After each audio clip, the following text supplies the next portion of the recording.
सैयदना सिद्दीक़ अकबर रज़ी अल्लाह ताला अन्हु ये सबसे पहले खलीफा बने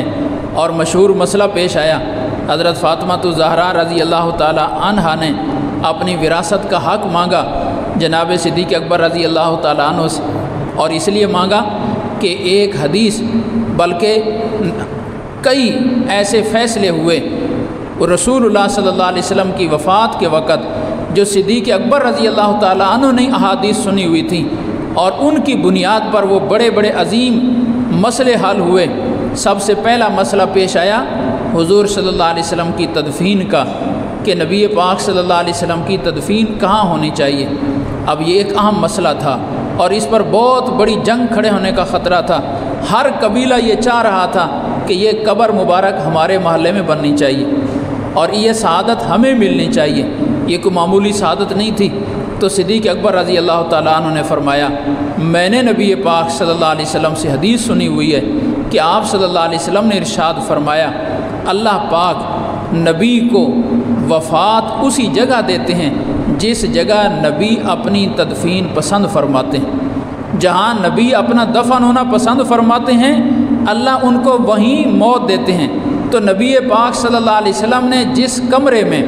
अपनी वफ़ात पसंद फरमाई है, इसका माना यह कि हुज़ूर सल्लल्लाहु अलैहि वसल्लम अपनी कब्र यहीं बनवाना चाहते। बारियाँ चलती थीं अज़वाज मुताहरात की, एक रात एक अज़वाज मुताहरात के पास, दूसरी के पास। हुज़ूर सल्लल्लाहु अलैहि वसल्लम जब बीमार हुए तो अभी हज़रत आयशा की बारी ज़रा दूर थी, तो पूछते थे रोज़ ही आयशा की बारी कब आएगी, आयशा के पास ठहरने की बारी कब आएगी। तो दूसरी अज़वाज मुताहरात ने महसूस कर लिया कि नबी पाक सल्लल्लाहु अलैहि वसल्लम अपनी बीमारी के ये अय्याम आयशा रज़ी अल्लाह ताला अन्हा के घर में गुजारना चाहते हैं। तो सब अज़वाज मुताहरात ने मशवरा करके जमा होकर दरख्वास्त पेश की कि या रसूलल्लाह, हम आपको इजाज़त देती हैं खुशी से, आप हमारी बारियाँ ख़त्म कर दें और आयशा रज़ी अल्लाह ताला अन्हा के घर में अपने ये अय्याम बीमारी के गुजारें। तो हुज़ूर सल्लल्लाहु अलैहि वसल्लम फिर मुस्तकिल वहीं मुकीम हो गए हज़रत आयशा रज़ी अल्लाह ताला अन्हा के घर में। हज़रत आयशा फरमाती हैं, अगर वो बिलफ़र्ज़ बारी भी चलती रहती, जिस दिन हुज़ूर सल्लल्लाहु अलैहि वसल्लम की वफ़ात हुई, अगर वो बारी भी चलती होती तो भी वो दिन मेरी बारी का दिन बनता था। उस दिन फिर भी मेरे घर में ही होना था नबी पाक सल्लल्लाहु अलैहि वसल्लम ने, लेकिन आप सल्लल्लाहु अलैहि वसल्लम पहले ही मेरे घर में मुकीम हो गए। तो मेरे हुजरे में वफ़ात हुई तो सिद्दीक़ अकबर रज़ी अल्लाह ताला अन्हु ने मसला बताया जो हुज़ूर सल्लल्लाहु अलैहि वसल्लम से सुना हुआ था कि हुज़ूर सल्लल्लाहु अलैहि वसल्लम की कब्र वहीं बनेगी जहाँ आपने मौत पसंद फरमाई, तो उसी हुजरे में कब्र बने। ये एक अहम मसला था जो हल हुआ नबी पाक सल्लल्लाहु अलैहि वसल्लम की हदीस सुनकर। फिर खिलाफत किसका हक़ है और कौन हो, इसमें फिर मुहाजिरीन और अंसार के दो गिरोह हो गए और ये नारा लगा कि मिन्ना अमीर व मिनकुम अमीर, कि एक दो अमीर बना लें, एक मुहाजिरीन की तरफ से एक अंसार की तरफ से। तो सैयदना सिद्दीक़ अकबर रज़ी अल्लाह ताला अन्हु ने फरमाया, मैंने नबी पाक सल्लल्लाहु अलैहि वसल्लम से हदीस सुनी है अल उमरा मिन कुरैश, कि अमीर सिर्फ़ कुरैश में से होंगे, मुहाजिरीन में से होंगे, तो अंसार में से अमीर नहीं होंगे नबी पाक सल्लल्लाहु अलैहि वसल्लम की इस हदीस के मुताबिक। तो ये मार्का इंतहाई अहम, ये भी सिद्दीक़ अकबर रज़ी अल्लाह ताला अन्हु ने जो हदीस सुनी हुई थी हुज़ूर सल्लल्लाहु अलैहि वसल्लम से, उसकी बुनियाद पर उम्मत का ये इख्तिलाफ़ ख़त्म हुआ और मसला हल हुआ। तो ऐसे ही कि नबी की विरासत जारी नहीं होती, सारी उम्मत के लिए कानून और है, नबी के लिए कानून और है। इसलिए कि अगर नबी की विरासत भी उम्मत की तरह आगे उनकी औलाद में मुंतकिल हो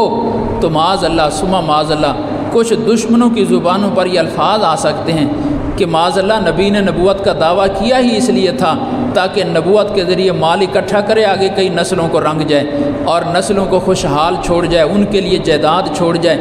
तो अल्लाह ने ये उनका दावा ख़त्म करने के लिए कानून ही बना दिया कि सारी उम्मत की विरासत जारी होगी। नबी अगर माल छोड़ जाए तो वो सदका होगा, औलाद को नहीं मिलेगा। अगर नबी की विरासत जारी होनी होती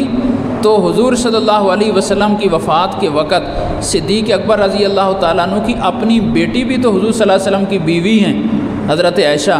तो उनको भी तो विरासत का हिस्सा मिलता है। तो उन्होंने विरासत से सिर्फ बेटी को महरूम नहीं किया, अपने आप को भी महरूम किया, अपनी बेटी को भी महरूम किया। और यह हदीस बयान की कि मैंने रसूलुल्लाह सल्लल्लाहु अलैहि वसल्लम से बराह रास्त सुना है, इन कानों से सुना है کہ حضور صلی اللہ علیہ وسلم نے فرمایا کہ ہماری وراثت جاری نہیں ہوتی، جو کچھ ہم چھوڑیں گے وہ صدقہ ہوگا۔ ہاں اہل بیت کرام کے لیے چونکہ زکوٰۃ نہیں ہے تو اس لیے ان کے سال کا خرچہ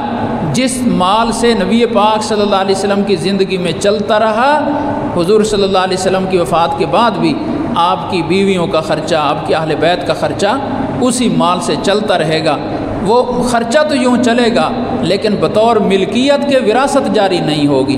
یہ صدیق اکبر رضی اللہ تعالیٰ نے حدیث بیان فرمائی، اور پھر بعد میں تحقیق کرنے سے کئی اور صحابہ نے بھی حدیث حضور صلی اللہ علیہ وسلم سے سنی ہوئی تھی، وہ بھی پھر سامنے آ گئے، لیکن حضرت فاطمہ رضی اللہ تعالیٰ عنہ کے علم میں یہ حدیث نہیں تھی، اس لیے انہوں نے مانگا وراثت کا حصہ۔ جب مسئلہ سامنے آ گیا تو مطمئن ہو گئیں اور خاموش ہو گئیں۔ تو صدیق اکبر رضی اللہ تعالیٰ عنہ حضرت فاطمہ رضی اللہ تعالیٰ عنہ کی بیماری کے ایام میں ان کے گھر تشریف لے گئے اور کہا کہ شاید اس مسئلے کی وجہ سے آپ کا دل پر کچھ بوجھ ہوا ہو، میں آپ سے معذرت کرنے آیا ہوں، اور کہا کہ میں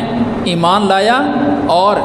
مجھے جو کچھ ملا وہ اللہ اور اللہ کے رسول صلی اللہ علیہ وسلم کی وجہ سے ملا، اس لیے میری نظر میں میرے خاندان سے زیادہ تم عزیز